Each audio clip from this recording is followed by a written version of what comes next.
Hey everyone, in this video I'll be showing you how to download and export the source code as well as the output as a PDF in Overleaf Latex. So let's get started.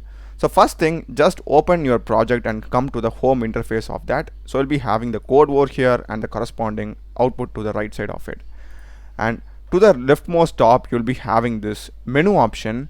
Click that and we'll be having a download option. So if you click on PDF, the output will be getting downloaded in PDF format, and if you click on the source option over here, our code will be getting downloaded as a zip file. So if I go to my downloads now, this is the output. Demo Pro is the name of my project. If I open it, I'll be having the output as a PDF, the exact same output that I have over here. So we are having the zip file, so just extract here, and inside this we will be having the main.tex file. So if I open it, so we are having the source code that we used in Overleaf. So that's a video, guys. I hope you'd have found this video useful.